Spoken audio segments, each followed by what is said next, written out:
Muy buenos días, mis hermanos. Tremendo día hoy otoñal. Disfrutamos de nuestra aula ICB. Muy bienvenidos a los hermanos que se están sumando y que lo van a ir haciendo al correr de los minutos. Le damos la bienvenida a todos ustedes. Ahí veo tus corazones saliendo, Eli. ¿Cómo estás? Bienvenida. Qué bueno que estés ahí.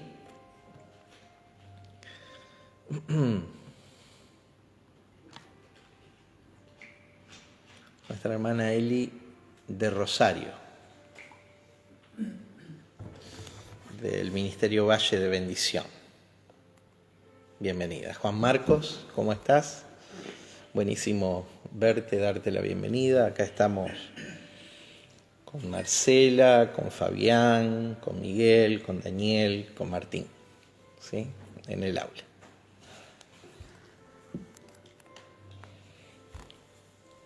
Recuerden, hermanos, cuando tienen alguna pregunta, algún aporte que hacer, háganlo por medio del chat. Yo lo tengo abierto adelante mío y seguramente lo vamos a poder compartir en tanto lo recibamos en el vivo, ¿no?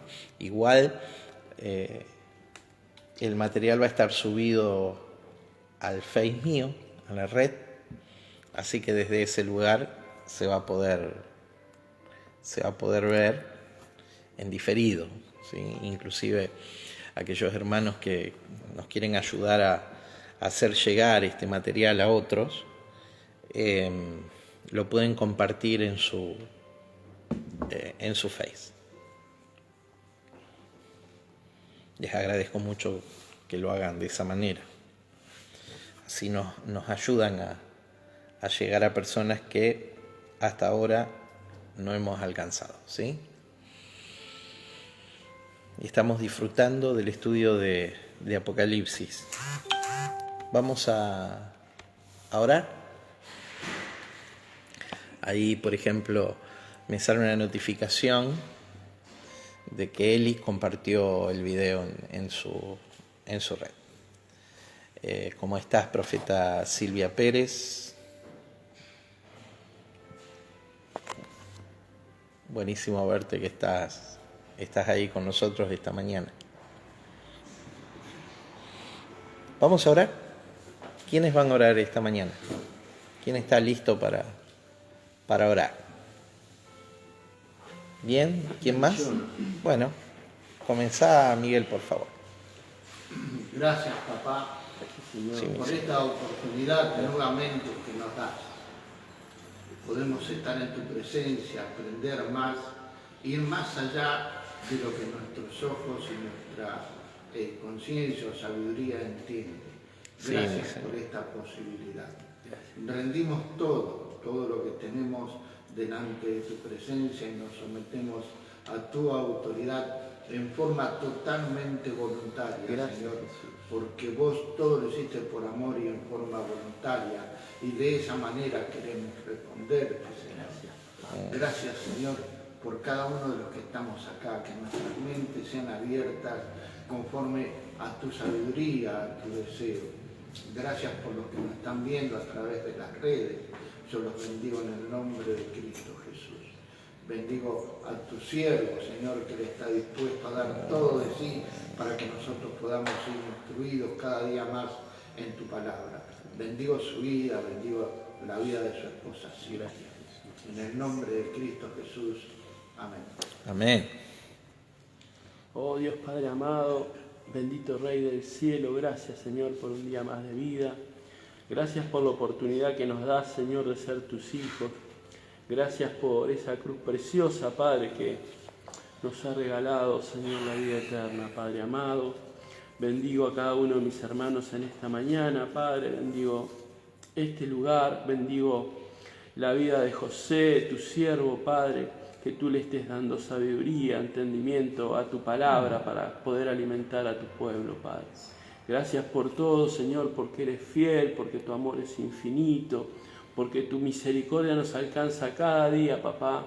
Entregamos nuestros corazones humillados, arrepentidos, Señor, quebrantados delante de ti, para que tú, Señor, cada día nos guíes, Señor, a verdad, Padre, a obediencia, a sujeción a tu palabra, Padre. Gracias por todo, Señor. Dejo este precioso día en tus manos, la reunión de la tarde, Padre.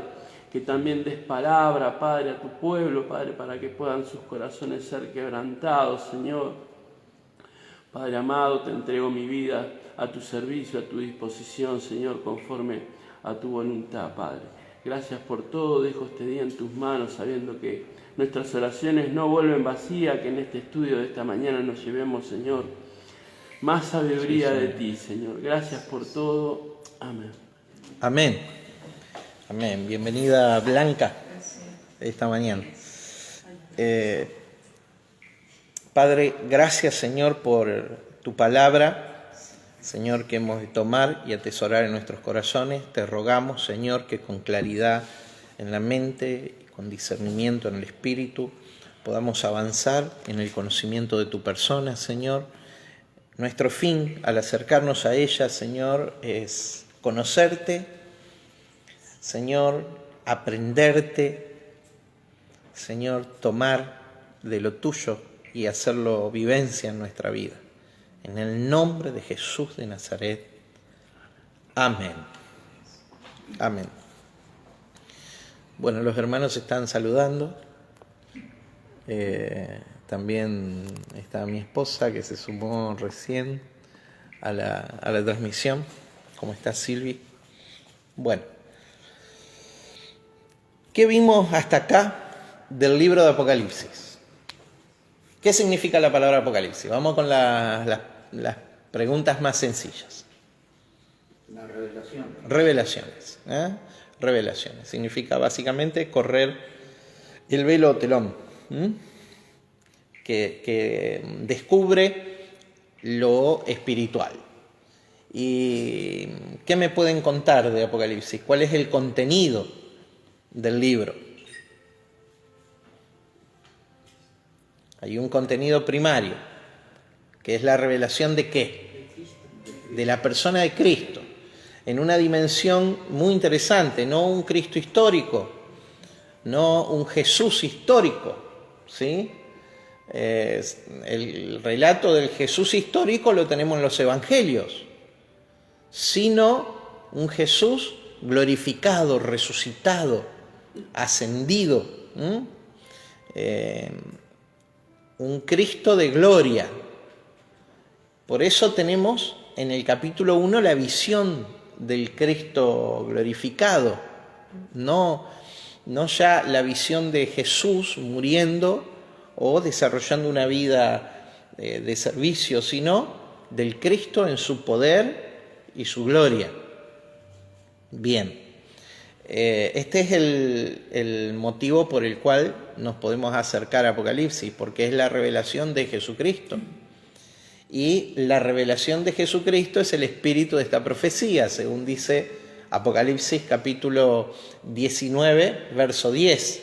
Los dos textos, Apocalipsis 1.1 y 19.10, pueden ser tomados como los textos claves para interpretar cuál es el propósito principal de este libro. Entonces, ¿qué tenemos que encontrar, qué tenemos que buscar en el libro de Apocalipsis?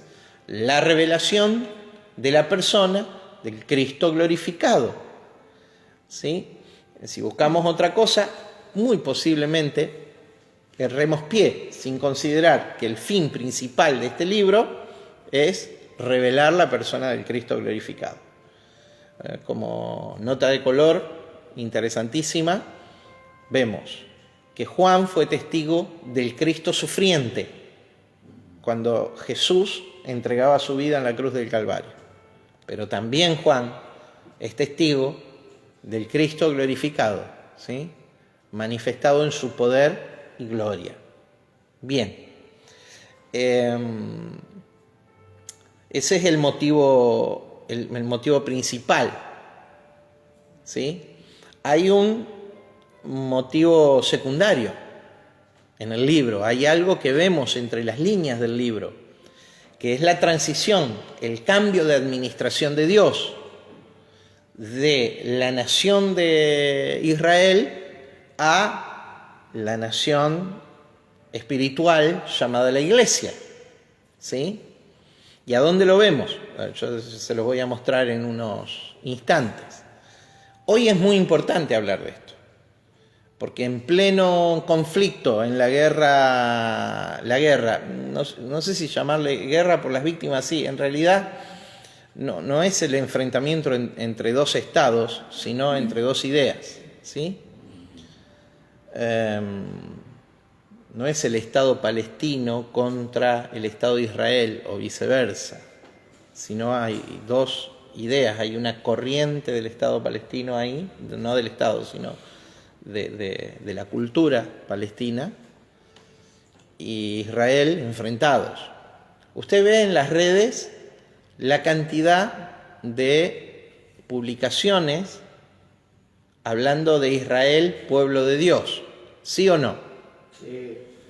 Lamentablemente, mi hermano, esto es una comprensión parcial, sesgada, de la Escritura. ¿Por qué? Porque Israel fue el pueblo de Dios. Hoy, el pueblo de Dios, declarado por la palabra de Dios, es la Iglesia. ¿Por qué? Es cierto que la misma Biblia en el Antiguo Testamento llama a Israel el pueblo de Dios. Pero también la misma Biblia en el Nuevo Testamento, en segunda de Pedro, capítulo 2, primera de Pedro, capítulo 2, verso 9, Pedro le dice a la iglesia: vosotros sois real sacerdocio, nación santa, pueblo adquirido por Dios, ¿sí? Para que anunciéis la virtud del que os llamó. Vosotros, el apóstol Pablo dice, vosotros que en otro tiempo no erais pueblo más, ahora sois pueblo. Entonces, hoy el pueblo de Dios es la iglesia, no Israel. Y ese cambio de administración lo vemos en el libro de Apocalipsis. Claro, si vos estás esperando que Apocalipsis está lleno de señales para el futuro, no vas a ver ese cambio de administración. Pero ese cambio de administración, ¿en qué se ve en el libro de Apocalipsis? Ese cambio de administración, y hago estas menciones por todo lo que está pasando en este momento en Medio Oriente, específicamente entre Israel y Palestina. No es que no tenemos que orar por la paz, tenemos que orar por la paz. ¿Cómo no vamos? Hay que orar por la paz de Jerusalén. Pero Jerusalén no es patrimonio israelita. Jerusalén es patrimonio de la humanidad toda. ¿Me está siguiendo? Es una nación más. Jerusalén, la ciudad de Jerusalén, es importante no solo para Israel, es importante para todo el mundo. Por eso tenemos que orar por la paz de Jerusalén. ¿Sí? Ahora, el pueblo de Israel y el pueblo palestino hoy son, escúchame lo que voy a decir, iguales. ¿Cómo son? Iguales. ¿Por qué son iguales? Ambos necesitan de Cristo para su salvación y de la obra de Cristo para su salvación. ¿Me está siguiendo? Ambos pueblos han sido redimidos por la cruz del Calvario y está a su alcance en la fe en Cristo su salvación. Entonces, no hay que lamentar los caídos de un lado, hay que lamentar los caídos. Todo acto de violencia en el nuevo pacto es injustificado. Bienvenidos, yo lo voy a decir en un término medio, a la revolución del amor que trajo nuestro amado Salvador, Jesucristo.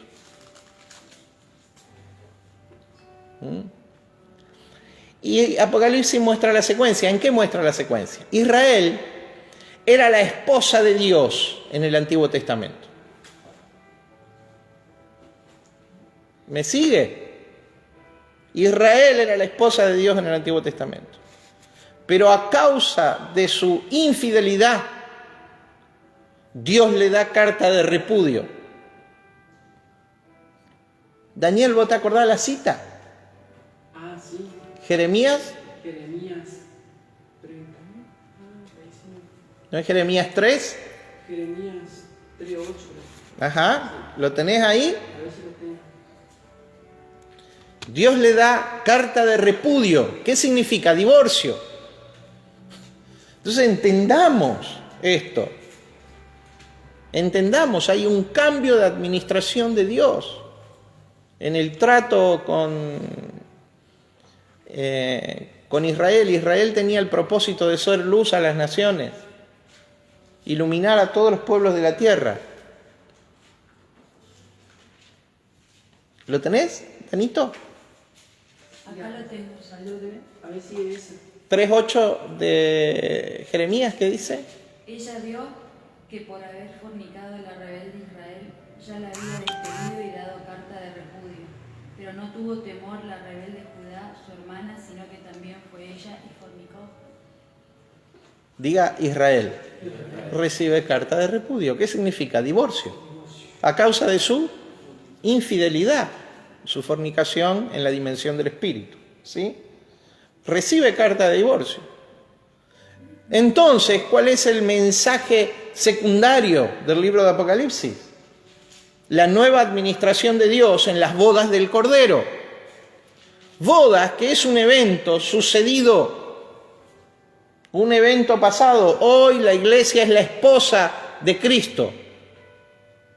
Por eso en el capítulo 19 del libro de Apocalipsis tenemos las bodas del Cordero. En el 18 anunciado, en el 19, en el 19 anunciado, en el 20 concretado. Y esa Jerusalén que baja del cielo como una esposa ataviada para su marido, es la iglesia. Es una figura, no es una ciudad que vuela.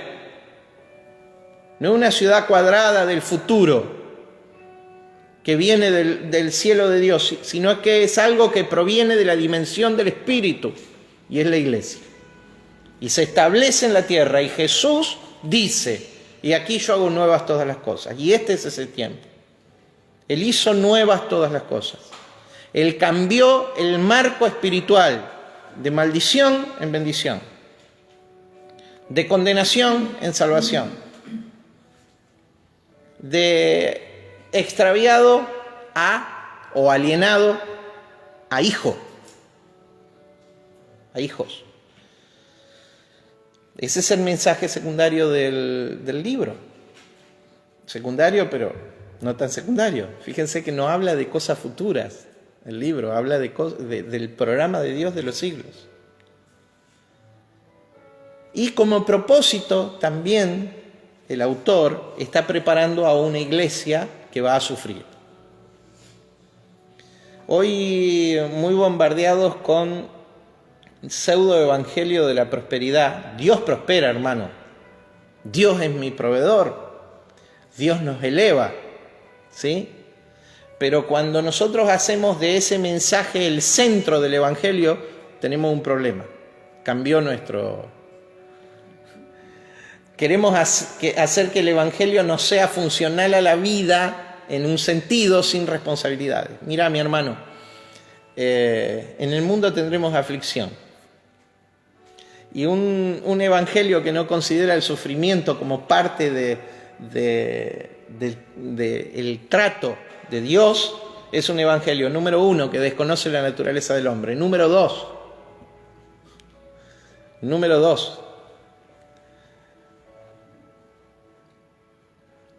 ¿por qué desconoce la naturaleza del hombre? Escúchame, ¿a usted le alcanza con un susurro para obedecer?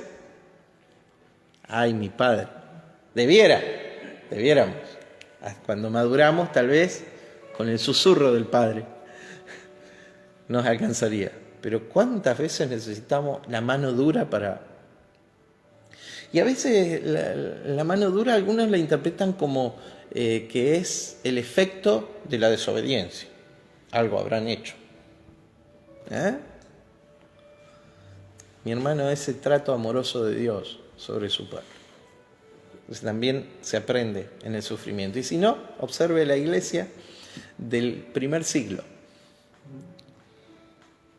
Ya en el siglo III, historiadores romanos escribían que la sangre de los mártires, derramada en la arena del circo romano, abonaba el florecimiento del Evangelio de Cristo. ¿Sí? Observe hoy día, ¿dónde la iglesia crece más? La iglesia ha crecido más en muchos lugares en el mundo donde hay gran persecución. Se dice que hoy la iglesia más grande, o al menos hace algunos años, la iglesia más grande, la iglesia nacional más grande, estaba en China, en una China comunista, antes de su apertura, ¿sí? O del inicio de su apertura, donde los cristianos eran perseguidos. Porque cuando la planta es sacudida, queda lo que es, queda lo que está unido a la savia, queda lo que tiene vida. Lo que ya no tiene vida, ¿qué hace? Se cae. La hoja seca, se cae. Fruto seco, se cae. Se cae. Entonces esto es así, por nuestra naturaleza, por aquellos que no hemos descubierto aún quiénes somos en Él. ¿Sí? Bien, eso es el libro de Apocalipsis, repaso hasta ahora, repaso de todas estas cosas. Un nuevo paradigma, una nueva perspectiva de cómo me puedo acercar a la Escritura. Entonces Juan prepara a un pueblo para la aflicción, para el sufrimiento, ¿sí? Y vaya que se iba a sufrir, lo esperaban 10 persecuciones. La primera, la de Nerón, ¿sí? Contemporáneo a Juan cuando escribe el libro en la edad temprana. Recuerden que explicamos bastante cuándo escribe Apocalipsis según nuestra interpretación y perspectiva, cuándo lo escribe, en pleno gobierno de Nerón César, ¿sí? Tal vez 30 años de la edad más difundida, digamos, de 30 años antes de la edad más difundida en todo el cristianismo, que fechan la carta cerca del año 100. Nosotros nos inclinamos por el 66-67 de nuestra era, por esto de que las cosas que han de suceder pronto, y las vamos a explicar cuando lleguemos al capítulo 6 en adelante.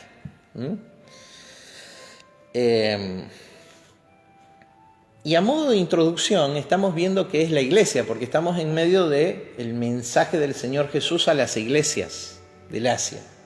Y ahora toca la iglesia de Pérgamo, que es muy interesante, muy interesante, cuando comencemos a estudiar el texto, que va desde el verso 12 hasta el verso 17 del capítulo 2 de Apocalipsis, ¿no?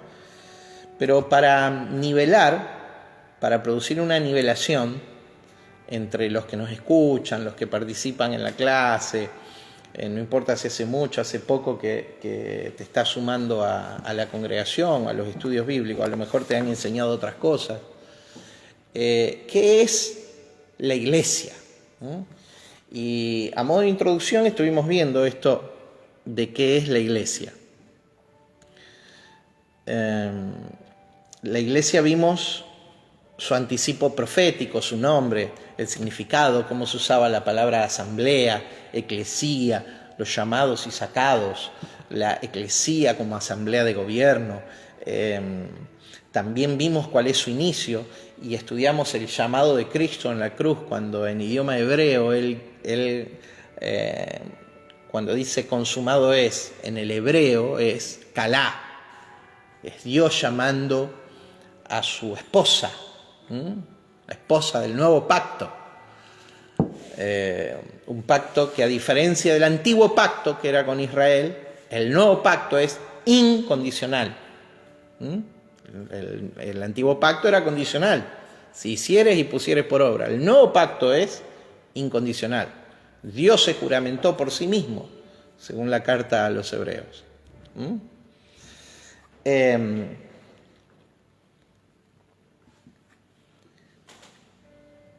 Hoy lo que vamos a ver es la relación a modo de introducción, la relación entre la iglesia y el reino.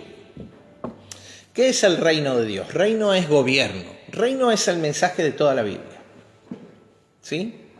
Nosotros podemos encontrar que el reino es el mensaje de toda la Biblia. Por ejemplo, el reino es ofrecido a Adán y a Eva. ¿Quién gobernaba Edén?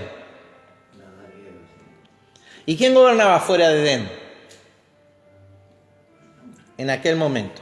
Fuera del Edén gobernaba el príncipe de este mundo, Satanás el diablo.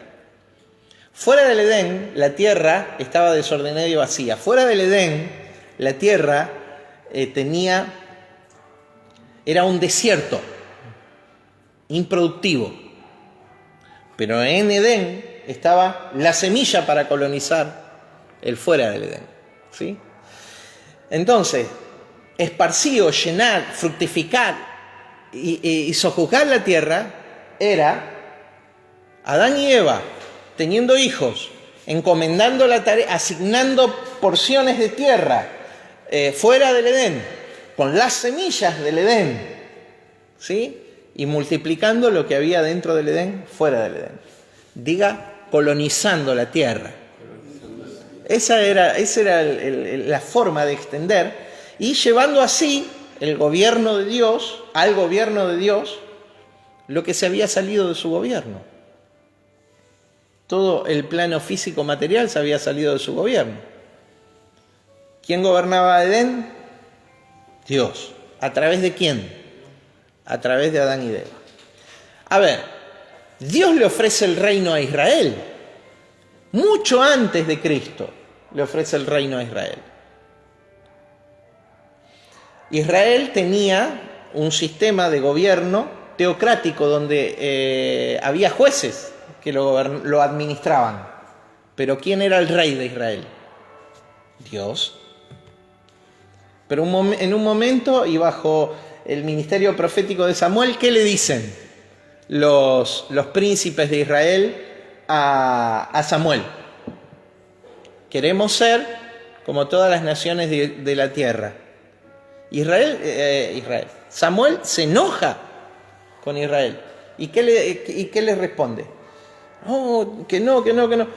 Y en 1 Samuel 9 encontramos una conversación de Dios con su siervo Samuel, diciéndole: Samuel, tranquilo, vos, como diríamos en criollo nosotros, vos tranqui,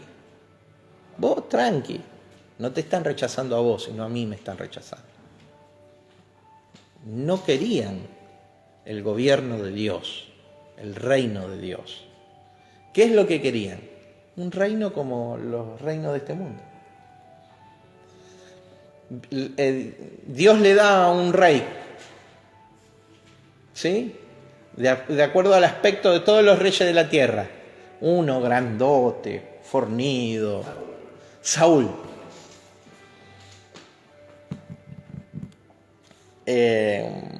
Dios le da a ese rey. ¿Era el rey que Dios quería? Era el rey que Israel necesitaba para aprender. Dios le da otro rey después, que era un rey conforme al corazón de Dios. Un rey entendido en revelación. ¿Sí? En la revelación de Dios. Y cuando viene David, él escribe en el Salmo 45, dirijo al rey mi canto.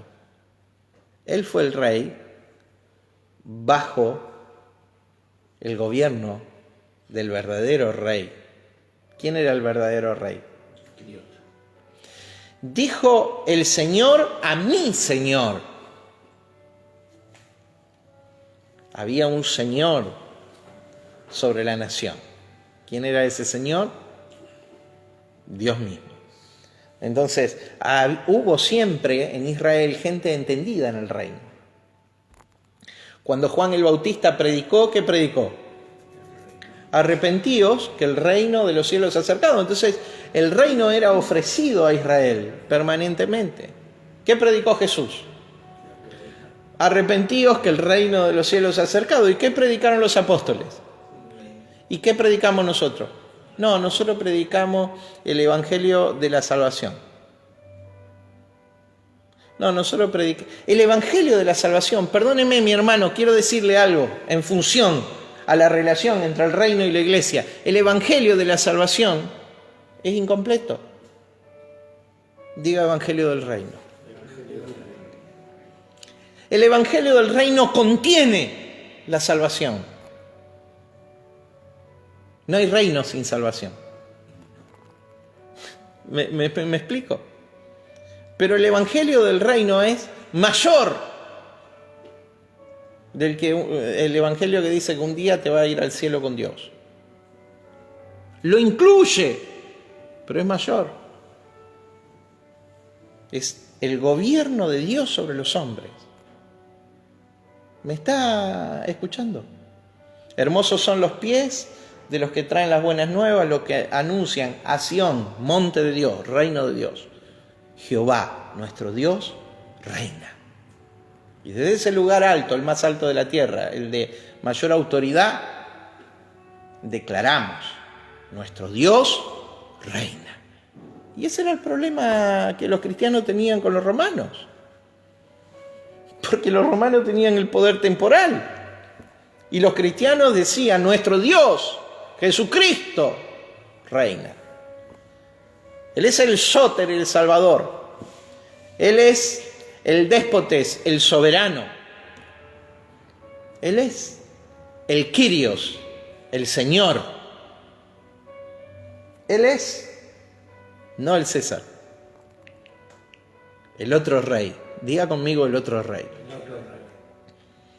El rey cuyo poder es el más poderoso en toda la tierra. Salmo 2. Y aquí yo he puesto a mi rey sobre Sión. Yo te he engendrado hoy, mi hijo eres tú. Pídeme, te daré por herencia a las naciones. Las regirás con vara de hierro, las desmenuzarás como vasija de alfarero. Y el final del Salmo. Honren al rey, todos los grandes de la tierra, no sea que se enfurezca en su ira. Y empieza antes. ¿Por qué se amotinan la gente? Los pueblos piensan cosas vanas, cosas vacías. Se rebelaron contra el Señor y contra su Rey, contra su ungido, su Cristo. Cuando dice esto se está refiriendo precisamente a Israel. Jehová, no, a todas las naciones. Jehová, no es estos. Jehová se reirá desde los cielos. Verso 3 del Salmo 2.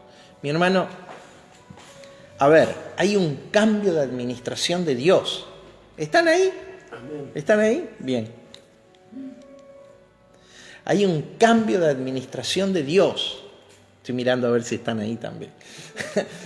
Hay un cambio de administración de Dios. Y el reino de Dios es el mensaje de la iglesia. ¿Cuándo Cristo dejó de ser rey? ¿Cuándo mi Salvador dejó de ser también mi rey? Pero si vos esperás un reino que venga, el reino es de naturaleza espiritual y está sobre nuestras vidas. ¿Quién es tu rey? Bueno, entonces modifica tu forma de hacer. ¿Viste que el evangelio de la salvación, cuando es solo de la salvación, le falta una parte? Diga evangelio del reino. Cristo es mi rey, es mi salvador. Y alabaré su nombre eternamente por su salvación. Pero es mi rey y yo estoy bajo su gobierno. ¿Me entendió? Si alguien está de acuerdo con esto, diga así es. Así es. O amén, que es lo mismo.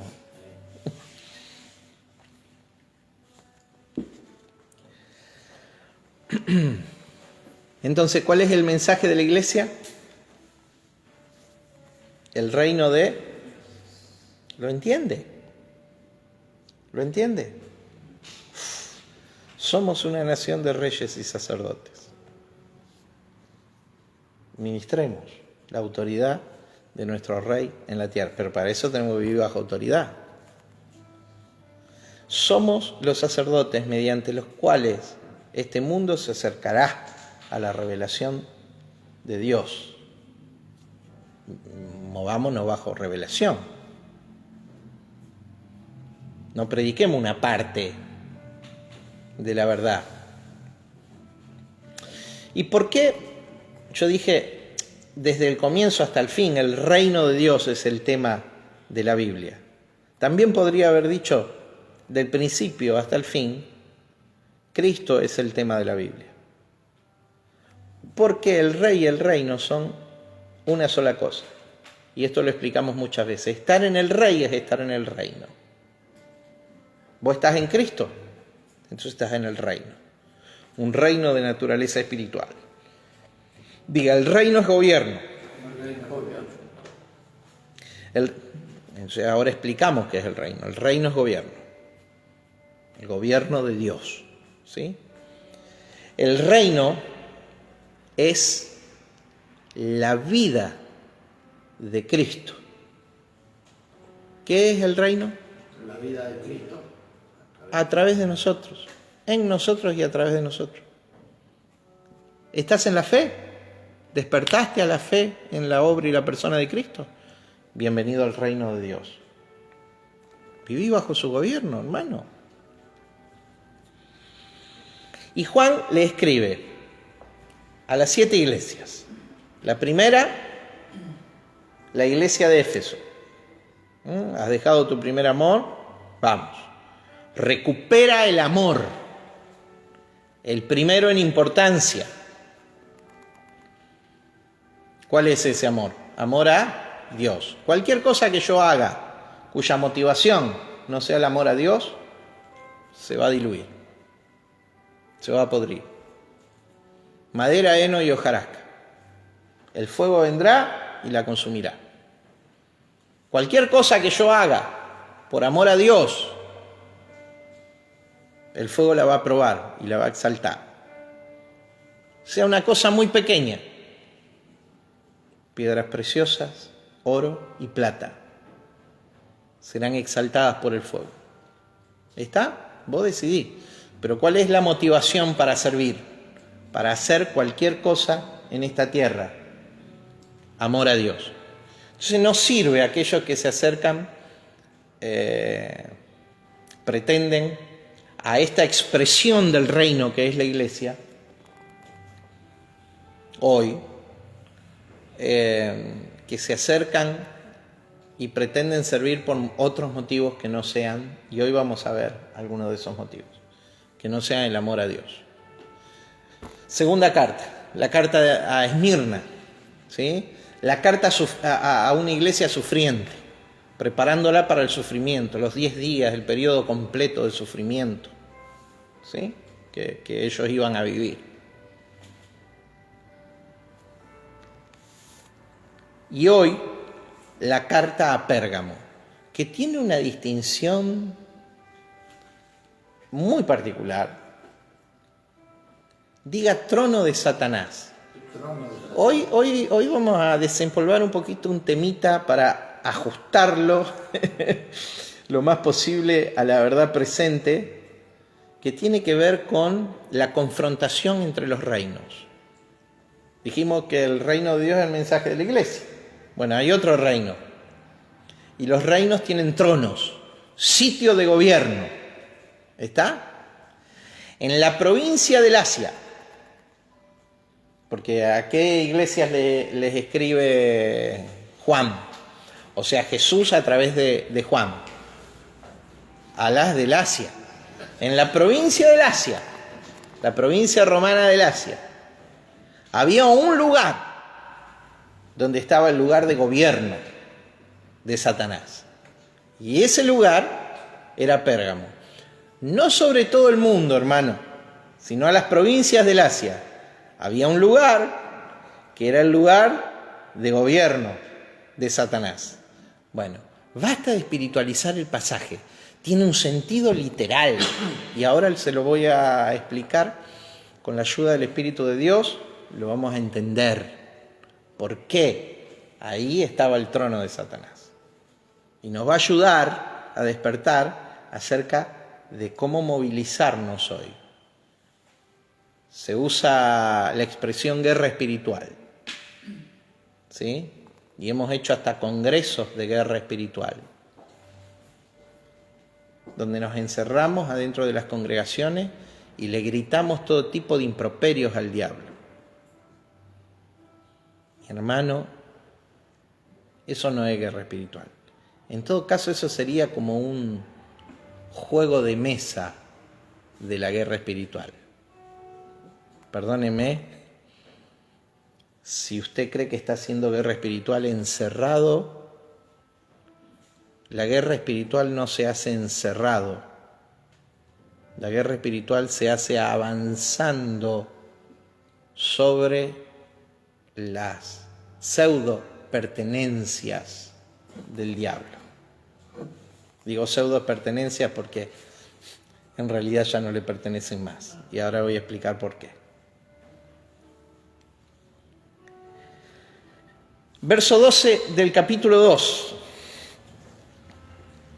Diga, levante la mano derecha y diga, vamos a aprender de la verdadera guerra espiritual.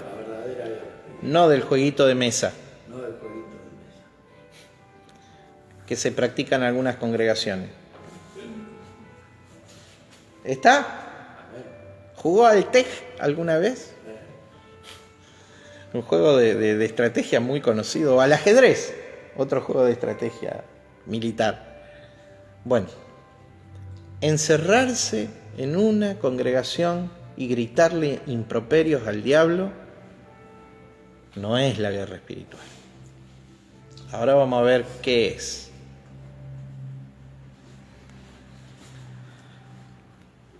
Escribe al ángel de la iglesia en Pérgamo: el que tiene la espada aguda de 2 filos dice esto: yo conozco tus obras y dónde moras, donde está el trono de Satanás. Pero retienes mi nombre y no has negado mi fe, ni aun en los días en que Antipas, mi testigo fiel, fue muerto entre vosotros, donde mora Satanás.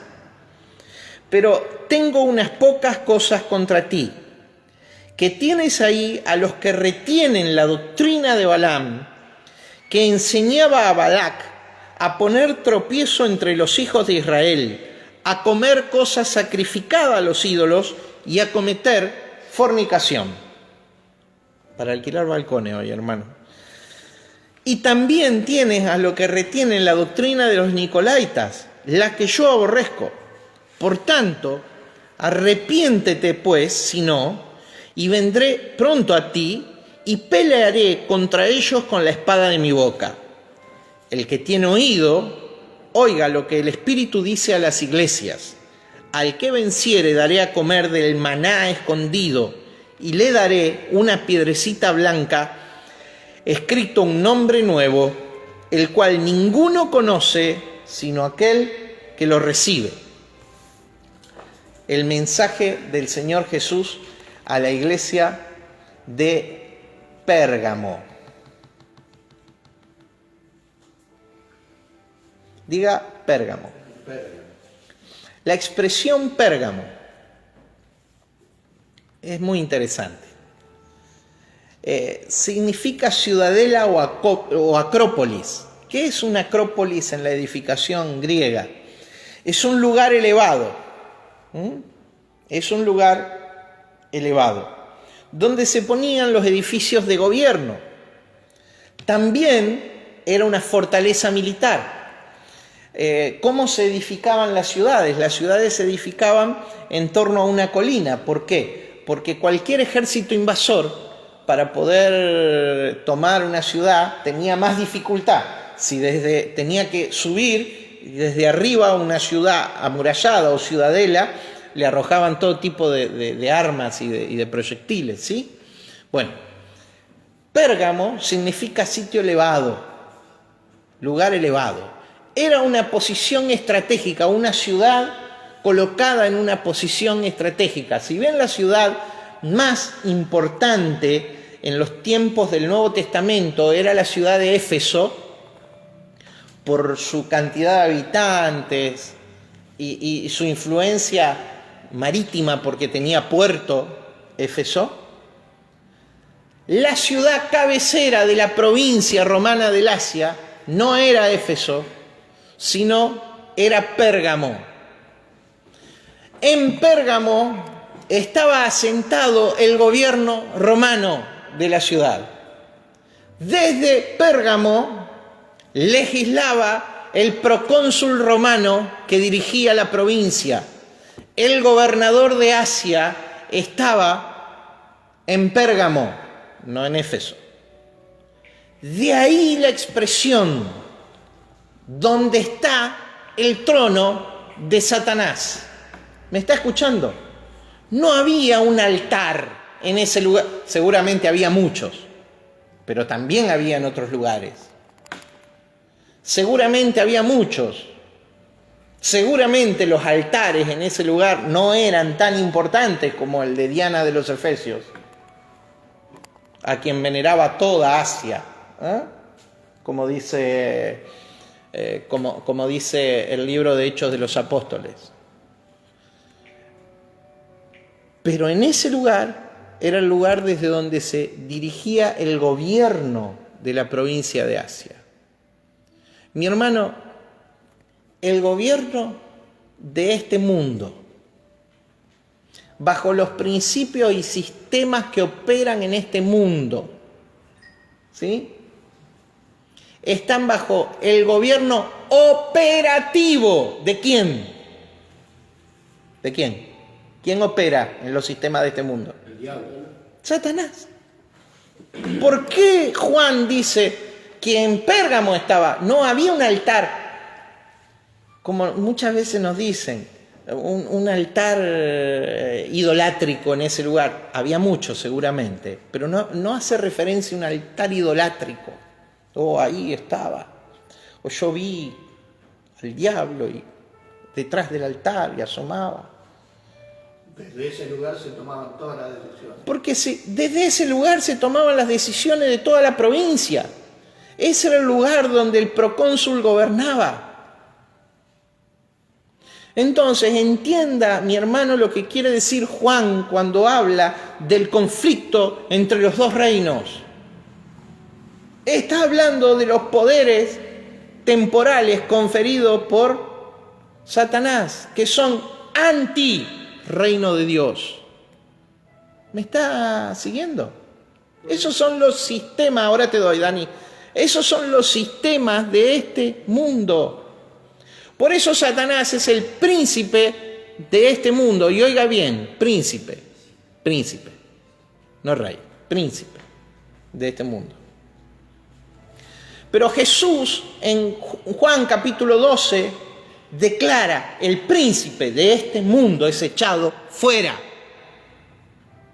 ¿Fuera de qué? Su autoridad. Cuando Cristo muere en la cruz del Calvario, la autoridad del diablo fue quebrada. Cuando Cristo resucita de los muertos, todo poder que el diablo tenía fue quebrantado. Cuando Él resucita, exhibe públicamente a los principados y potestades. Jesús exhibe públicamente a principados y potestades, triunfando sobre ellos en la cruz del Calvario. Los despoja, según Colosenses capítulo 2, verso 15, de toda su autoridad. Los lleva cautivos. Entonces hoy, las huestes del diablo es un ejército desarmado, huyendo en retirada. Por eso, ante el nombre de Jesús anunciado, las tinieblas no tienen más que hacer que desalojar. Por eso, y no porque vos sos He-Man, cuando vos decís en el nombre de Jesús, te vas, los demonios tienen que desalojar ese territorio. No porque vos tenés determinada característica, no. Tienen que desalojar el territorio porque ya no les pertenece más a causa de la redención de Cristo en la cruz de Calvario. ¿Me seguís? Guerra espiritual entonces no es... Hay que orar, por supuesto. Y hágalo de toda la forma que usted cree posible. Y está bien encerrarnos a orar para luego salir y avanzar sobre los sistemas. Porque son los sistemas de este mundo los que hacen operativo todavía un poder que hace 20 siglos fue revocado. ¿Me sigue? ¿Por qué está operativo hoy? Ay, pero la maldad, ay, pero el diablo. Son los sistemas los que sostienen la operatividad del diablo. ¿Cuál es el problema? Y que metimos esos sistemas dentro de la iglesia.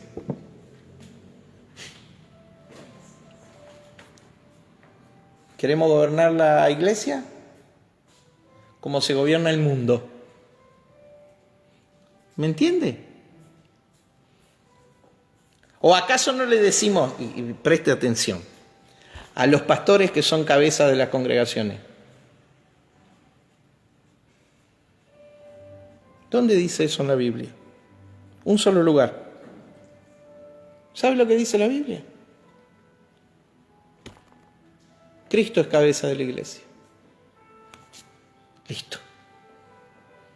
En ni un solo lugar se llama cabeza. Ni a apóstoles, ni a profetas, ni a nadie. Ni a pastores. Pero claro, queremos gobernar la iglesia como se gobierna este mundo. Bajo los principios jerárquicos de este mundo. Queremos transferir autoridad como la transfiere el diablo, no como la transfiere Dios. ¿Se entiende? Entonces, ¿cómo va a ir así? Y sí, una iglesia que se encierra a gritarle de todo al diablo, pero que no acciona sobre los sistemas de este mundo. Mi hermano, con temor de Dios, bajo la revelación del Cristo presente, apóstoles, profetas, evangelistas, pastores y maestros, estamos puestos en la congregación para que la iglesia se eleve en cuanto a estatura de fe y que afecte los sistemas. Que afecte los sistemas. Una iglesia que cuando alguien se levanta entre sus líneas, y me voy a ir un par de siglos atrás, porque si hablo de la iglesia ahora, se puede armar un lío. Entre sus líneas, cuando se levanta alguien con un sueño, le dicen: ustedes están locos. Los hermanos Fly dijeron en su congregación, ellos eran creyentes, los dos, dijeron: el hombre va a volar. Su pastor les dijo: si Dios hubiera querido que el hombre vuele, le hubiera dado alas como a los pájaros. Y los expulsaron de su congregación. Ellos crearon el primer avión, el primer vuelo reconocido en la edad moderna. Diga, afectar sistemas. Afectar sistemas. Fueron hombres, y estoy hablando de la edad moderna, no estoy hablando de... Fueron hombres llenos de Dios que afectaron y crearon los sistemas, le dieron formas a sistemas y los alteraron en este mundo. Escúchame, Dios nos llamó a eso, a llevar el reino de Dios a las naciones. ¿Me está escuchando? Entonces, la guerra espiritual, ¿en qué consiste? En que la iglesia afecte con el reino de Dios los... Porque el sistema con el cual el mundo va a funcionar para bien, para desarrollo de la humanidad, es el reino.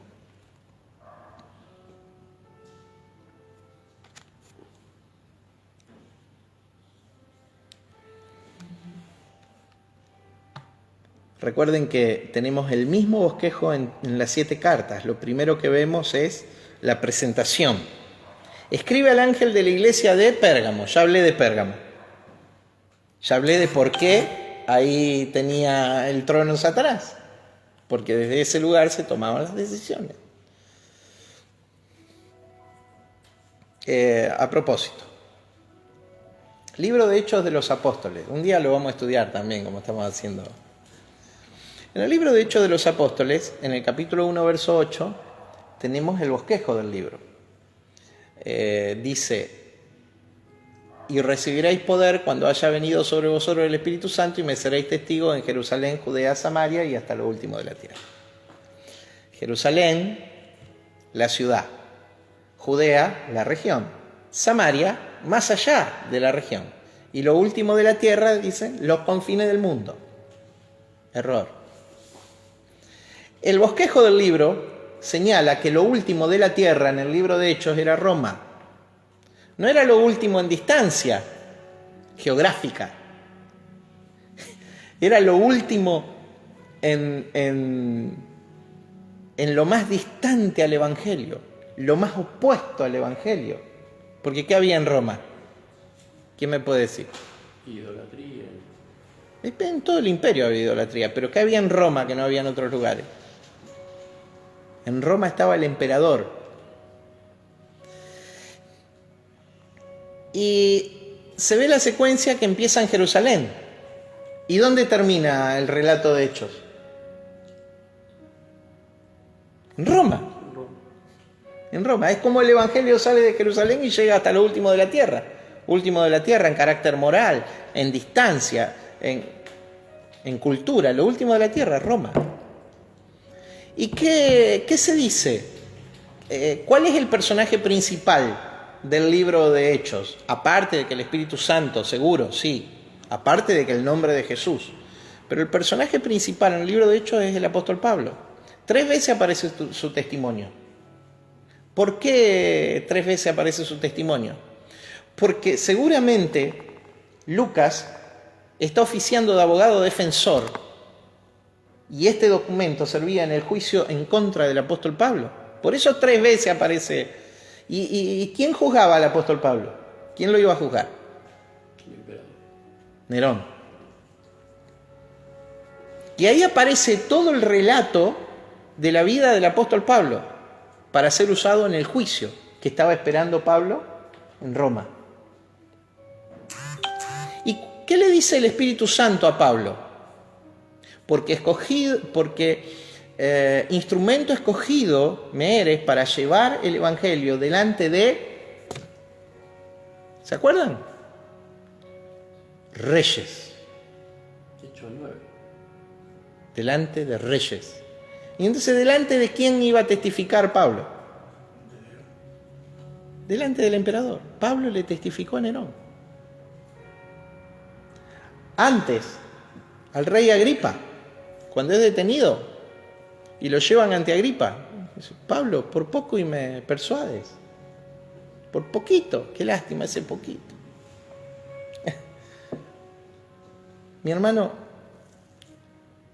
avanzar sobre los sistemas de este mundo tiene que ver con una iglesia presente, con un reino presente, metido en los sistemas. Entonces usted no tiene que encerrarse en una congregación. Acá recibimos entrenamiento, visión, se nos abren los ojos, el Espíritu Santo nos muestra su palabra. Pero allá es donde hacemos la guerra espiritual real. ¿A dónde la hacemos? Allá afuera la hacemos. Y donde la guerra se produce en la parte más cercana a ¿dónde? Adentro de nuestra cabeza. Porque el diablo te quiere convencer de que todavía tiene ascendiente y autoridad sobre tu vida. Porque es lo único que puede hacer. Es lo único que puede hacer. ¿Qué puede hacer? Te quiere convencer de que tiene ascendiente sobre tu vida. No lo tiene más. No lo tiene más. Por tu estilo de vida, él quiere todavía mostrar de que no te gobierna Cristo. Move tu estilo de vida. Diga, Cristo es mi Señor. Cristo es mi Rey. El que tiene la espada de dos filos dice esto. En la presentación Jesús se presenta como quien tiene la espada de dos filos.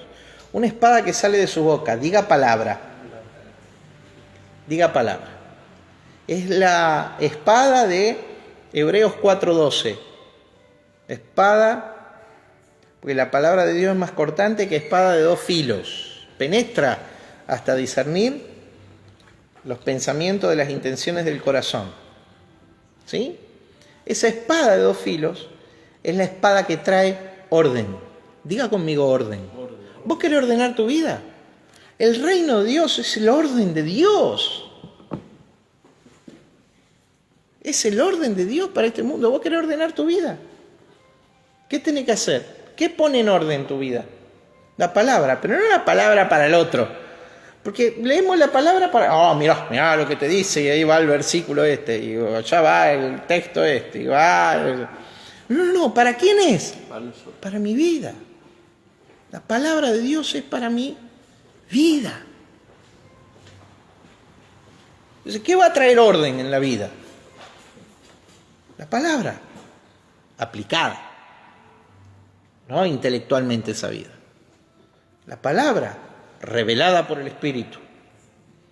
El rema de Dios, la palabra revelada. Y luego el rema tiene una instancia superior que es el logos. No tengo tiempo de explicarlo ahora. El logos de Dios es la palabra encarnada. Cuando vos permaneces en obediencia a la palabra, esa palabra se hace carne, se hace manifestación visible. Jesús decía, Él era el logos, Él era la palabra encarnada. Él vivió en perfecta obediencia al Padre, el Verbo. El que tiene la espada aguda dice esto: yo conozco tus obras. Y acá lo que tenemos es el potencial de la iglesia. Entonces la palabra trae orden. En la presentación lo vemos. Cuando vos te exponés a la palabra, no desarrolles dureza en tu corazón. Porque esa palabra que desarrolla dureza, mata. Cuando vos lees la palabra y lees la palabra como quien lee un libro de texto y no pasa nada en tu vida, te está matando esa palabra. Porque te va a acostumbrar a que la palabra te entra por acá, te sale por acá. Oro para que esa palabra que un día entró reviente adentro nuestro, en el espíritu, nos haga... Porque si entró por acá y vos desarrollaste tolerancia a la palabra, desarrollaste... mira, muchos lo hacen así. Escúchame, todas las religiones de la tierra utilizan la Biblia de alguna u otra manera, la mayoría. Y muchas están muertas, secas espiritualmente. Pero es la palabra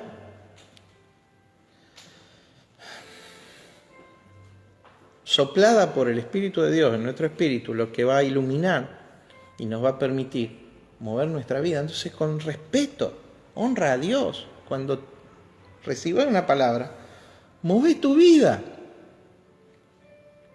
No dejes que la palabra quede sin acción, porque te va a matar. Porque la letra sin el espíritu mata. La Biblia dice eso, ¿no? Primera de Corintios. La letra sin espíritu mata.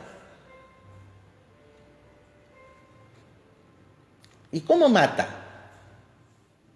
Te va a volver un árbol seco, que está listo para ser quemado, no da frutos del Espíritu.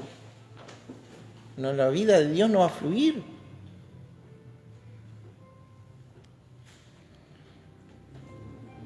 Espada aguda, diga presentación.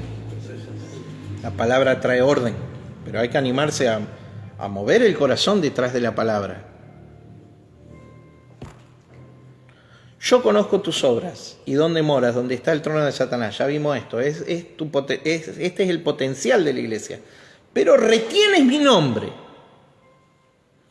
y no has negado mi fe. O sea, esas son las virtudes de esta congregación, de este mensajero, de este ángel, de los suministros allí. Retienes mi nombre y no has negado mi fe. ¿Qué significa el retener? Retener literalmente, a ver si te puedo decir la palabra griega. La termino de mirar, mirá. Vos sabés que tengo que buscar. Estás haciendo fuertemente, es la palabra krateo, que significa echar mano, guardar, abrazar, aferrar. Has retenido, agarraste fuertemente. Retienes mi nombre y no has negado mi fe. Estás agarrado de mi nombre. Buenísimo, porque la autoridad está en el nombre de Jesús. Y no negaste mi fe. Pero hay un poco de mezcla ahí en esta congregación. Este era el potencial. Dice, ni aun en los días que Antipas, mi testigo fiel, fue muerto entre vosotros, donde mora Satanás. Antipas. El significado del nombre es contra todos o el que lleva la imagen del Padre. Me inclino por el que lleva la imagen del Padre, más que el contra todos. Testigo fiel, mi mártir, esa es la expresión testigo, ya la vimos en otra parte. Fue muerto entre vosotros donde mora Satanás. Evidentemente, juzgado por las autoridades romanas, un hijo fiel. Solo para recordar, lo aprendimos la semana pasada. En el reino de Dios, la moneda de adquisición del reino es la fidelidad. No se lo olvide a eso. Fidelidad es la moneda de adquisición del reino. Cuando querés comprar algo, ¿con qué lo comprás? Dinero es cómo se adquiere en este mundo. ¿Cómo se adquiere en el reino? Fidelidad. ¿Sí? En la antigüedad, el verbo, un sustantivo. Pisteuo es un verbo, significa creer. Fe es un sustantivo, en griego pistis, fe, pero tienen la misma matriz. En muchas partes de la Biblia es traducido, este pistis es traducido fidelidad, no fe. Porque es usado como se usa en las grandes religiones de la tierra, los fieles, los seguidores de una religión. ¿Me sigue? Los que son de la fe, los fieles. Porque fe y fidelidad van juntas. El dilema de Santiago capítulo 2. Mostrame tu fe sin obras, sin fidelidad. Que yo te voy a mostrar mi fe a través de mis obras, de mi fidelidad. La fe sin fidelidad no se ve. Está muerta, es estéril, no tiene fruto. Entonces diga fidelidad. ¿Qué está buscando Dios de nosotros? Fidelidad. Eso grabátelo a fuego. Te podés olvidar de todos los datos históricos, todo este trazado que estamos haciendo, pero vos acordate, fidelidad. en los días que Antipas, mi testigo fiel, fue muerto entre vosotros, donde mora Satanás. Verso 14.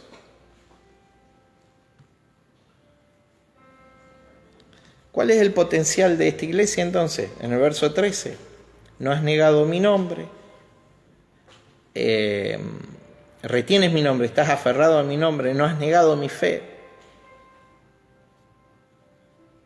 Ni siquiera cuando las cosas se ponen feas, lo has hecho. Verso 14, el problema que la iglesia tenía. Y acá estamos con un drama enorme. Pero tengo unas pocas cosas contra ti. Ahí viene la cuentita pendiente. Tengo unas pocas cosas contra ti. Que tienes ahí los que retienen la doctrina de Balaam, que enseñaba a Balac a poner tropiezo ante los hijos de Israel, a comer cosas sacrificadas a los ídolos y a cometer fornicación.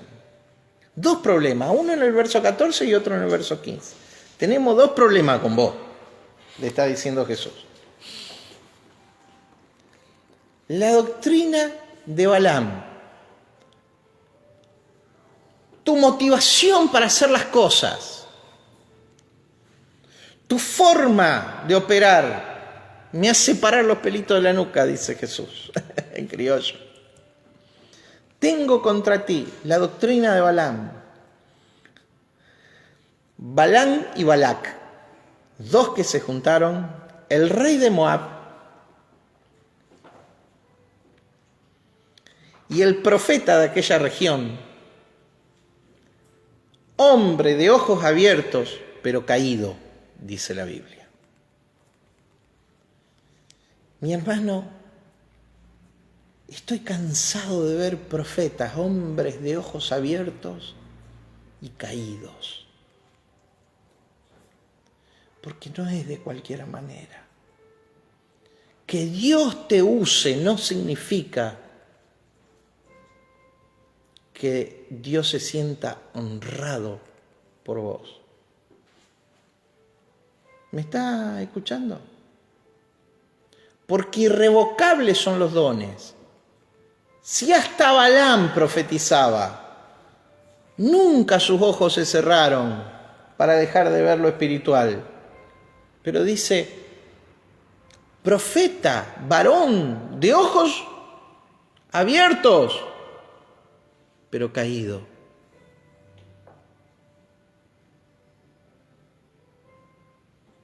No es de cualquier manera, iglesia. Deja de correr detrás de los dones, de los carismas. Corre detrás de la palabra. La palabra trae orden. No los dones espectaculares.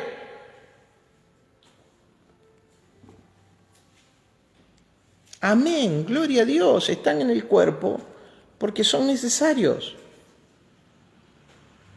Pero no son muestras de la aprobación de Dios.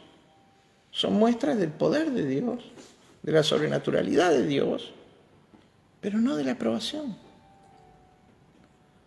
Cuando un profeta cae, ¿a qué nivel cae?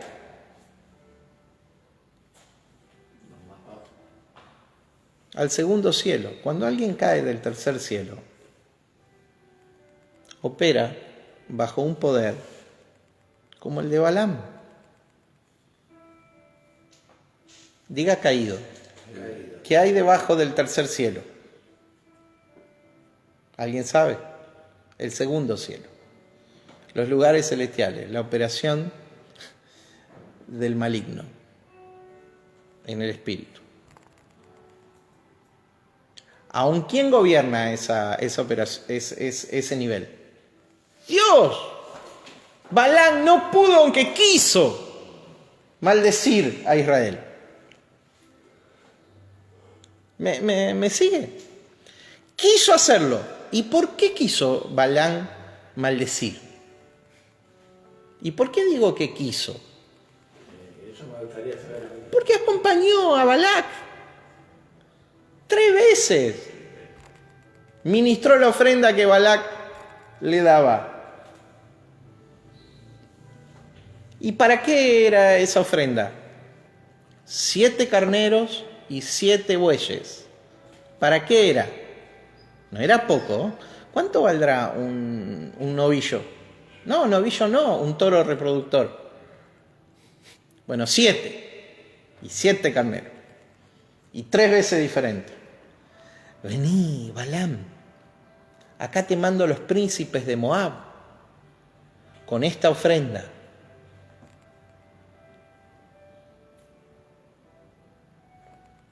Judas dice que el pecado de Balac era el lucro. ¿Qué es el lucro? La ganancia. La motivación de su servicio. ¿Cuál era? La ganancia. Mi hermano, si la motivación de tu servicio no es el Señor, no es el gobierno del rey, no es su persona, está frito. Le pasó a Pérgamo. La ganancia. Y ahí está lo que hablaba del Evangelio. El algo a cambio, la bendición. Balaam. Balaam significa señor del pueblo. Y después vamos a entrar. ¿Qué significa? Señor del pueblo. El que se levanta dominando a las personas. Y Balac significa vago o destructor. Se juntaron el hambre y las ganas de comer. ¿Qué junta? Bueno, y ahí tenés el relato de Números entonces. Se juntó el vago y destructor con el que se enseñoreaba del pueblo, con el varón de ojos abiertos pero caído. Y el resultado de eso fue que no pudieron contra lo que Dios bendecía. Pero nos deja una lección. Retenés ahí a los que ponen tropiezo a los hijos de Israel. ¿Y por qué tropiezo? ¿Qué tropiezo si no pudo maldecir a Israel? Pero sí pudo hacer otra cosa.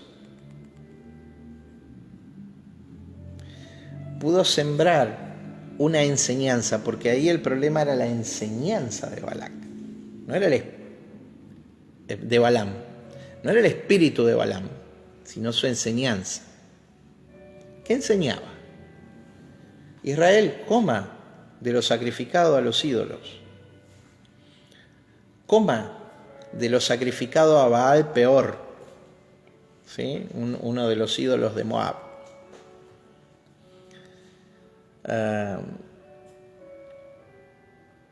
Y cometer fornicación. Números 25, del 1 al 3, cuenta cómo los israelitas tomaron a las mujeres moabitas. Moisés los envía a destruir a Moab y van a la guerra, matan todo, y dejan mujeres. Y las mujeres enseñaron a adorar a Baal Peor. Diga fornicación. Es fornicación espiritual, está hablando acá. Ya ahora ya no de una fornicación literal. Entonces, hermano, tenemos que ser radicales en el sentido de absolutos, en el sentido de guardar nuestra fe y nuestra comunión. ¿Qué haces con los seguidores de Baal Peor o de Balaam?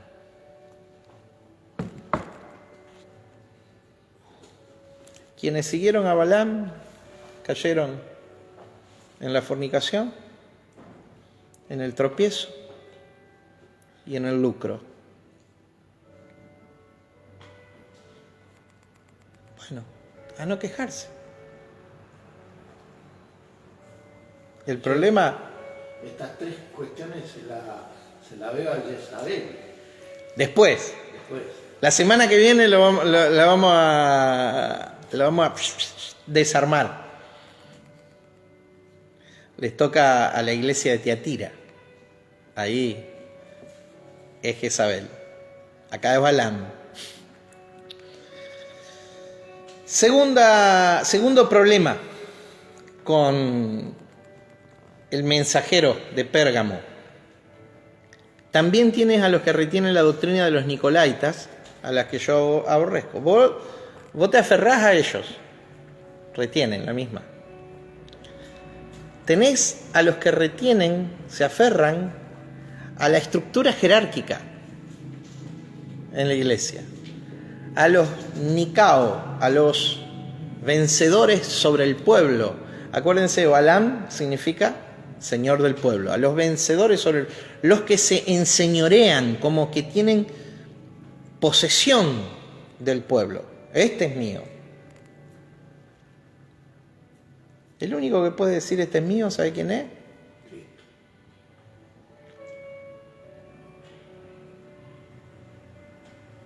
En última, la conducta de la gente prueban a quién le pertenece. Cuando Jesús le dijo a Juan y a Jacobo, ¿de qué espíritu sois? Porque ellos querían hacer descender fuego del cielo. Ese no era el espíritu de Cristo. Ese era el espíritu de Elías, que operaba en Juan el Bautista. Ellos no habían transicionado del discipulado de Juan al discipulado de Jesús.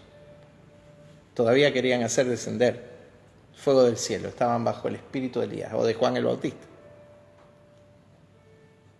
¿De qué espíritu sois? Las conductas prueban de qué espíritu uno es. Entonces, vos querés saber de qué espíritu sos. Tu conducta lo prueba. No tu confesión de fe, ¿eh? Tu conducta.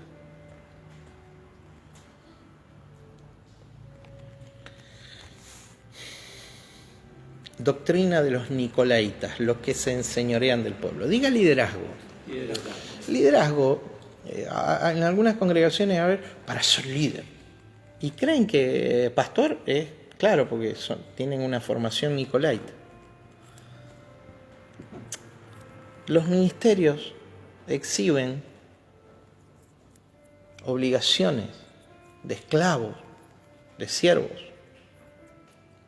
Pero nosotros fuimos llamados a libertad. Somos hijos. Y el hijo presenta el servicio del libre, no del esclavo. El esclavo no permanece para siempre. El hijo permanece. Según 8:36 de Juan. El esclavo no. El esclavo está un tiempo y no permanece en la casa. Porque no es suya la casa. ¿Está?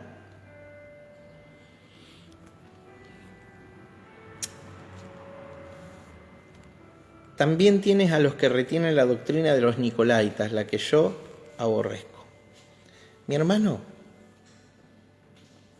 honramos nuestras autoridades y nos sujetamos a ellas, pero sabemos que somos un reino de iguales. ¿Está? Verso 16. Ahora tenemos un pedido de Jesús. Por tanto, arrepiéntete. Cambia tu mente. A ver, cambiemos nuestra mente respecto a los sistemas de este mundo y la guerra espiritual. Oremos todo lo que tenemos que orar y vayamos a este mundo a afectarlo. La guerra se hace ahí afuera, en ese movimiento.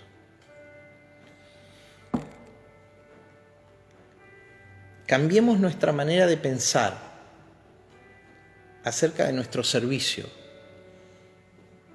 Sabé que el que quiera ser el mayor será vuestro servidor. Es así. no sirvas por motivos equivocados. ¿Sabes qué me muestra cuando una persona sirve por motivos equivocados?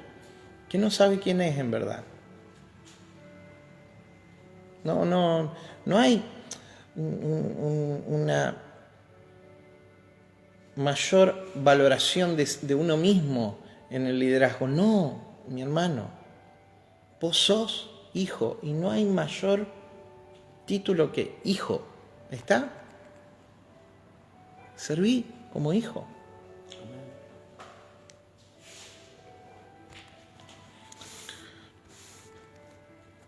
El pedido, por tanto, arrepiéntete. Si no, vendré a ti y pelearé contra ellos.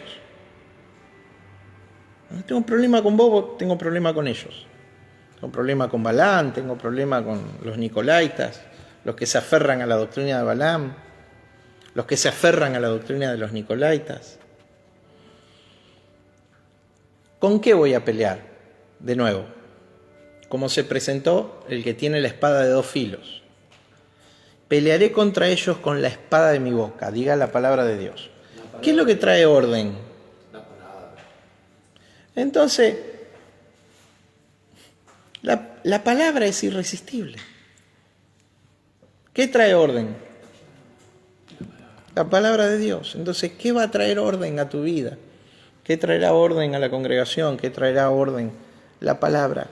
Una vez más, cuando vos te enfrentes a la palabra de Dios, deja que la palabra de Dios te opere de manera definitiva para siempre. Y ese hecho lo demuestra Génesis 1. Totalmente. Pero hay quienes han desarrollado resistencia a la palabra, la han leído y releído y releído y se les ha encallecido el corazón. Hay áreas de la vida que tienen que ser devueltas a la persona de Cristo. Vos sabés lo que tenés que hacer, simplemente no lo haces. Bueno, ahí en esa área estás limitado, imposibilitado de experimentar la vida del Rey, el reino de Dios en tu vida. Bueno, mové tu vida, movela, chamigo, movela a la obediencia. El que tiene oído, pelearé contra ellos con la espada de mi boca. El que tiene oído para oír, ¿cuál es el pedido que hace? Arrepiéntete y oí la palabra. El que tiene oído para oír, oiga. Oiga, tenemos 2 oídos, pero ¿oímos? Tu espíritu recibe, tu alma se va ordenando a partir de tu palabra, de la palabra de Dios. El que tiene oído, oiga lo que el Espíritu dice a las iglesias. Al que venciere, le daré del maná escondido. Diga pan del cielo. Todas las presentaciones son Cristo. Y todos los premios y galardones son Cristo. Comer del árbol de la vida. ¿Y quién es el árbol? Cristo. No recibirá daño de la segunda muerte. ¿Qué es la experiencia? De Cristo. ¿Y acá qué es? Cristo. ¿El maná escondido quién es? Moisés le dio a comer el maná, Juan 6. Pero el que come mi carne y bebe mi sangre. Mi carne es verdadera comida y mi sangre es verdadera bebida. No tendrá hambre jamás, ni sed. Comerá del maná escondido. Y le daré una piedrecita blanca. Diga un nombre nuevo. Y puede ser que Dios se revele de manera individual y personal y que Dios te cambie el nombre. Y está bien, hay muchas situaciones en la Escritura porque el nombre es naturaleza, es descubrir una nueva naturaleza. Pero yo te quiero decir, esto es para especiales, esto es para vencedores, esto es para gente que está cerca del corazón de Dios, esto es para gente que no halló tropiezo ni en Balaam ni en los Nicolaitas, según lo que estudiamos acá, ¿no? Esto no es para todos, tristemente. ¿cuál es el nombre de la piedrecita? Puede ser que Dios tenga un nombre particular para cada uno de ustedes. De hecho, en algún momento de mi vida tuve una experiencia muy fuerte con Dios, donde Dios me mostró algo. Algo que yo no puedo revelar a partir de que es una cosa entre Él y mía. No importa. Pero este nombre, siguiendo la misma línea de interpretación de todas las cartas, que los vencedores tienen privilegios que Cristo tiene porque Él venció. Diga una nueva naturaleza, porque el nombre es una nueva naturaleza. Y ese nombre es el nombre de Cristo. La naturaleza que hay adentro tuyo. ¿Cuál es la naturaleza que hay adentro tuyo? Levante la mano derecha y diga, de Cristo estoy hecho. De Cristo estoy hecho. Pero esto es para poco, esto no es para todo el mundo, hermano. Esto debiera llegar a ser para todo el mundo, pero la verdad es que es solo para gente que ha ordenado su vida. Es solo para gente que crece y se desarrolla a los niveles del reino. Es solo para gente con una comunión estrecha. Mi hermano, es la naturaleza de Cristo en vos, el nombre de Cristo en vos. ¿Cuál es la naturaleza que hay adentro tuyo? Cristo, la naturaleza de Cristo. La vida de Él fue impartida en todos nosotros y la vida de Él fluye por todo nuestro ser. Es la vida de Él fluyendo. No es la vida es la vida de Él. No sos vos, es Él en tu vida, es Él a través de tu vida. Cuando ya en Antioquía se decía, y fueron llamados por primera vez cristianos en Antioquía, era porque no es solo que se le veían las obras de Cristo, se le veían las obras de Cristo porque la vida de Cristo fluía dentro de ellos. Él es nuestra savia que produce los frutos. Él es nuestra naturaleza. Él es... Disfrutá de esa naturaleza, esa piedrecita blanca escrita, un nombre que nadie conoce. Y lo anterior está escondido. Porque son de revelación e interpretación privada y personal. Se te tiene que revelar a vos, mi hermano. Y yo te lo puedo decir y oyendo no ir, porque así. Y a lo mejor se te arma hasta una entelequia ahí media rara en la cabeza, pero es la naturaleza de Cristo en y a través tuyo. Y el cambio de naturaleza lo podemos ver en Abraham y Sara. Abraham, en el cambio de nombre hay un cambio de naturaleza. Cambio de nombre, cambio de naturaleza. Pero nosotros fuimos llamados a ser parte de Cristo. La expresión del Cristo presente.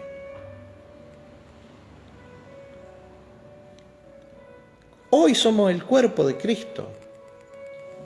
Somos una parte de Él. Para ser el cuerpo de Cristo, ¿cuál es la vida que fluye en nosotros? Entonces, esto es parte de mi cuerpo, ¿no? En esta mano, ¿cuál es el ADN que hay en esta mano? El de Cristo. ¿Cuál es la sangre que fluye, que le da vida a esta mano? Es la sangre. Figurativamente es lo mismo sucede con Cristo en nosotros. ¿De dónde proviene nuestra vida? ¿De dónde brota?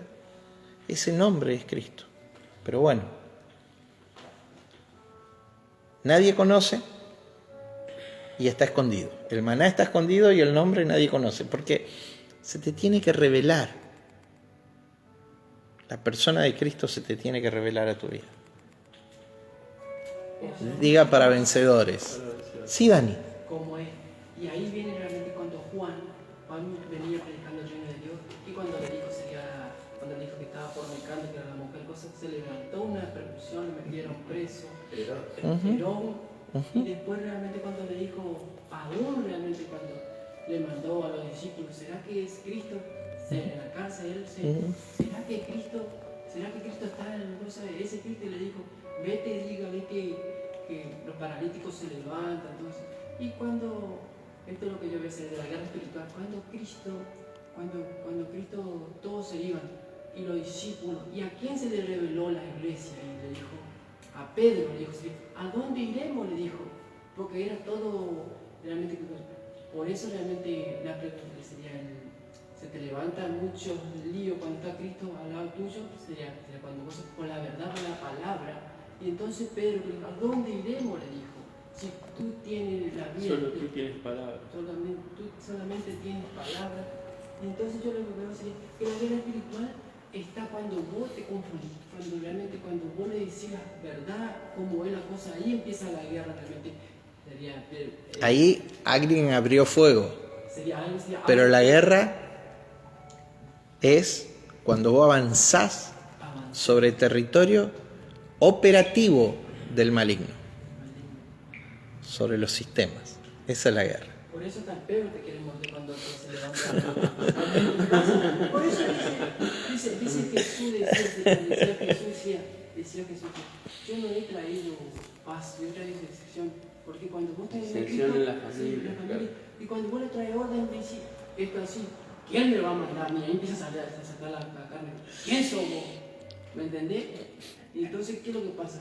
Y ahí empieza. Claro, vos no escuchaste lo que contaba. Bueno, sí. Eso de que la gente, por más que dice tener a Cristo, a veces está incompatible.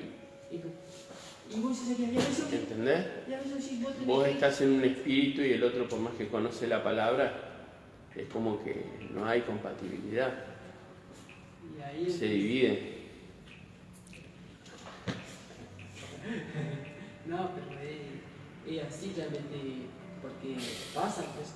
Por eso realmente a veces mucho realmente se callan porque no quieren tener problemas realmente, no quieren tener problemas, sería sabe la verdad, pero se callan porque ¿qué lo pasa? Ahí empieza la va. Cuando vos le decís la verdad, esto es así, no es así, y ahí empieza la cosa. Y entonces vos sos malo. Cuando decimos es el equivalente a la guerra que empiezan los cañones. Nadie vence una guerra destruyendo nada más. Hay que ocupar territorio.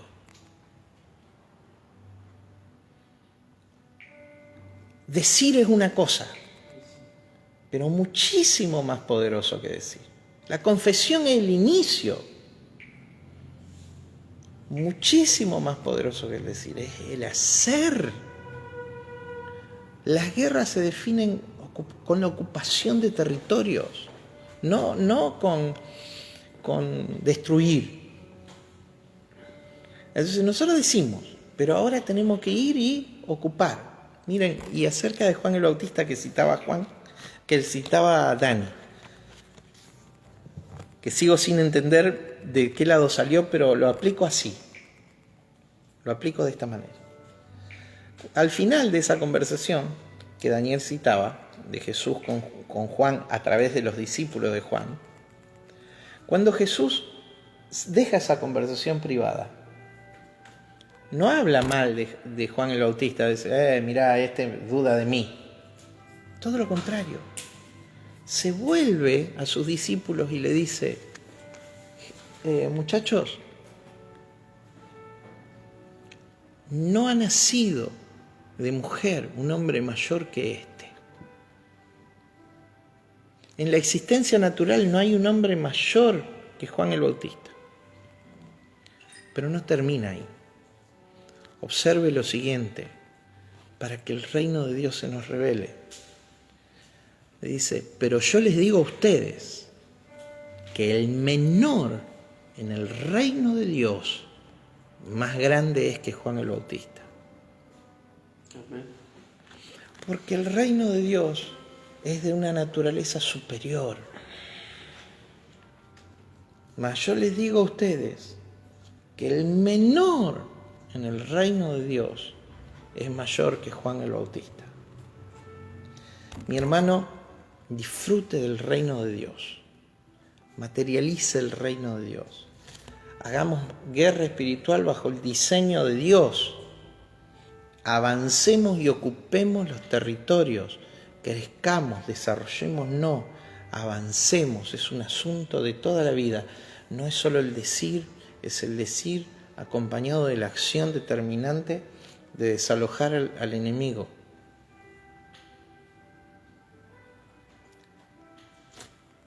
Arrepiéntete de donde has caído ¿sí? Volvete a Dios, causa una renovación en tu mente y en tu corazón, en tu mundo interior, para ordenarte con Dios y movilizarte en la dirección que tenemos que ser movilizados, que es desalojar los territorios, los sistemas que están ocupados por Satanás. Amén. ¿Le tienen miedo al ruido? Porque le digo que cuando uno empieza a avanzar sobre territorios ocupados por el maligno, ahí empieza el ruido. Ahí empieza el rum, rum, rum, rum, rum.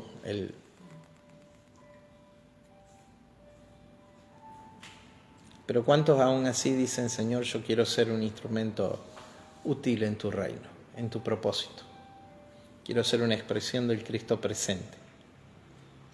Oramos. Padre, en el nombre de Jesús, te damos gracias por tu palabra. Señor, gracias por este mensaje del Señor Jesús a la iglesia de Pérgamo. Gracias porque te estamos aprendiendo a vos, Señor, en relación al propósito que tenés en nuestra vida. Señor, nosotros movemos nuestro corazón en obediencia a tu palabra, en dirección a obedecer tu palabra, Padre. En el nombre de Jesús, renová nuestro interior.